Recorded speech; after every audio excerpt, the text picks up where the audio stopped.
Suldaan Suleymaan Saalim oo ku magac dheer Suleymaan Alqaanuuni waxa uu ahaa suldaankii 10aad ee dowladda Cusmaaniyiinta. Waxa uu ahaa kan ugu waqtiga dheeraa boqorada dowladda. Waxa uu xilka hayay 46 sannadood. Sidoo kale khaliifka Islaamka ayuu ahaa. Waxaa looga yaqaanaa reer galbeedka agtooda Degri Suleymaan ama Suleymaankii Weynaa. Muddada dheer ee uu xilka hayay dowladdu waxay gaartay dhul ballaadhsigeedii ugu fogaa, iyadoo kulmisay 3 qaaradood ee Afrika, Aasiya iyo Yurub. Wuxuu dagaalo ku qabsaday Hungary, Bulgaariya iyo Jasiiradda Rhodes. Wuxuu hareereeyay Vienna 2 jeer oo uu dhufeysyadeeda dhaafi waayay. Dagaallo uu la galay Safawiyiinta wuxuu ku qabsaday badanaa Bariga Dhexe. Waxaa dowladda ku soo darsamay badanaa Waqooyiga Afrika sida Algeria iyo Liibiya, iyo wadamo badan oo dhaca Bariga Afrika sida Soomaaliya iyo Jabuuti iyo Eritrea. Si guud, xilligiisa waxaa lagu tiriyaa xilligii dahabiga ee dowladda. Waxa ay aad uga horumartay dowladda dhanka maamulka, suugaanta, fanka iyo dhismayaasha. Muuqaalkeena maanta saaxiibayaal waxa aynu ku eegi doonaa taariikhdii ballaarnayd ee Suldaan Suleymaan Alqaanuuni. تقبل الله منا ومنكم عيد مبارك علينا وعليكم تقبل الله منا ومنكم. Suleymaan Alqaanuuni waxa uu ahaa nin dagaalyahan oo mujaahida oo muslima oo futuuxaad badan leh oo gaalada madaxa dhulka u dhigay ilaa uu leeyahay taariikhyaankii Germany ee Helmer la yiraahdaa. كان هذا سلطان أشد خطرا علينا من صلاح الدين نفسه. صلاح الدين الأيوبي عن نقاني قدس حري وحنا قدرنا يولي سليمان القانوني. waxa uu ku dhashay Suleymaan Alqaanuuni magaalada Taraabsiim 6 Noofembar 1496 oo ku beegnay sanadkii 900 ee Hijriga. Xilligaa uu aabihii Saalim ka talinayay magaalada Taraabsiim, hooyadiina waa Caaisha Xafsa Khaatuun. wuxuuna aabihii u barbaariyay si wanaagsan isaga oo culum kala duwan baray, kan diiniga iyo maadigaba, hogaaminta iyo maamulka. Waxa uu soo qabtay xilalka magaalooyinka Manisiya, Kaafa iyo Adriina oo muddo gaaban hayay. Markii uu dhintay aabihii Saalim 1520 waxaa loo caleema saaray inuu noqdo boqorka cusub ee Cusmaaniyiinta. xilka wuxuu qabtay asagoo jira 26 sano, mana ahayn qof ku degdego wuxuu qabanayo, ee wuxuu ahaa qof u fikiro oo go'aan markuu gaaro qaatan aan ka noqonin. Sanadihii ugu horeeyay ee xilligii Suleymaan Alqaanuuni wuxuu wajahay 4 kacdoon oo ka mashquuliyay dhaqaaqii jihaadka, kuwaas oo mucaaridkiisii qayb ka mid ah moodeen in ay heleen fursad ay kaga go'i karaan dowladda suldaanka dhalinyarada ay hogaaminayo. Kacdoonnadaasna waxaa ka mid ahaa waxaa sameeyay Al-Qasali oo ahaa gudoomiyihii Shaam, wuxuuna ku dhawaaqay inuu ka soo horjeestay dowladda. wuxuuna isku dayay inuu qabsado Xalab, laakiin wuu ku fashilmay. wuxuuna amray Suleymaan Alqaanuuni in la damiyo fitnada uu waday Al-Qasali, waxaana madaxiisa loo diray Istanbul iyadoo daliil looga dhigayo inuu dhammaaday kacdoonkii. waxaa sameeyay khaayinkii weynaa Axmed Shaah oo ahaa gudoomiyihii Masar, kaasoo weligii jeclaa in loo dhiibo xilka Sadrul Acdam oo ahaa xilka ugu sarreeya ee uu qof ka qabto xilligaa dowladda Cusmaaniyiinta. wuxuuna xilkaas hadda u dhigmaa ra'iisul wasaare, laakiin kuma guuleysan inuu hadafkiisa gaaro. wuxuuna codsaday in loo doorto gudoomiyaha Masar. markuu tegay wuxuu isku dayay in uu dadka dhinaciisa u soo jeediyo, wuxuuna naftiisa u doortay boqor gooni ka ah boqortooyada Cusmaaniyiinta. laakiin dadkii cilmiga lahaa iyo ciidamadii dowladda Cusmaaniyiintu ma aysan aqbalin, weyna dileen. waxaa sameeyay Baabudiin oo ahaa Shiici Raafidi ah, wuxuuna soo ururiyay dad gaaraya 3000 ilaa 4000 oo kacdoon wadayaal ah. wuxuuna dul saaray gobolka Yusgaar cashuur ilaa uu gaaray heer uu jabiyay ciidamadii Cusmaaniyiinta. inkastoo markii dambe uu ku dhammaaday in madaxii Baabudiin loo diro Istanbul. waxaa hogaaminayay Qalandar Shilbi oo ahaa isagana Shiici. taageerayaashiisu waxay gaareen 30,000, waxayna dileen muslimiinta Sunniga ahaa ee gobolka Konya iyo Markash.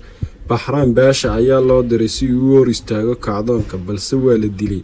Sadrul Acdamkii Ibraahim Baasha ayaa ku guuleystay inuu dhinaciisa u soo jeediyo ama uu u soo jiito qaar ka mid ah taageerayaasha Qalandar Shilbi, uuna ka takhalusay Qalandar Shilbi. kadib markii Suleymaan ku guuleystay soo afjaridda kacdoonnadaasi, waxa uu jeestay ballaarinta dhulka saldanadii uu aabihii ka dhaxlay.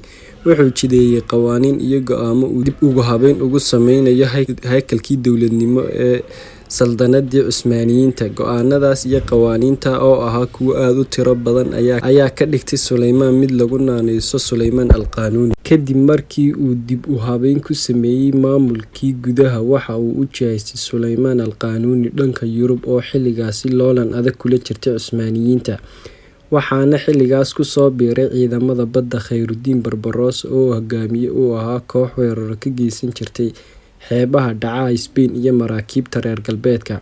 Wuxuuna yegleelay Sulaymaan awood ciidan oo uu Khayrudiin uga dhigay hogaamiye, taasoo weeraro iyo furasho ka sameyn jirtay xeebaha ku yaala Yurub, waxayna door weyn ka qaateen furashada magaalooyin waaweyn oo dhaca xeebaha Yurub, taasi oo siisay saldanadii Cusmaaniyiinta awood cabsi ku beertay reer Yurub, heer boqorkii France uu ka codsaday Cusmaaniyiinta inay ka caawiyaan furashada magaalada Nice oo xilligaasi Faransiiska laga xoogay. Sidoo kale, awooddaasi ciidan waxay ka caawisay Cusmaaniyiinta inay gacan ku yeeshaan marin-biyoodyada dhaca Masar iyo Bariga Afrika, taasi oo ka dhigtay dowladdii Cusmaaniyiinta mid maamusha dhaqdhaqaaqa ganacsi ee adduunka.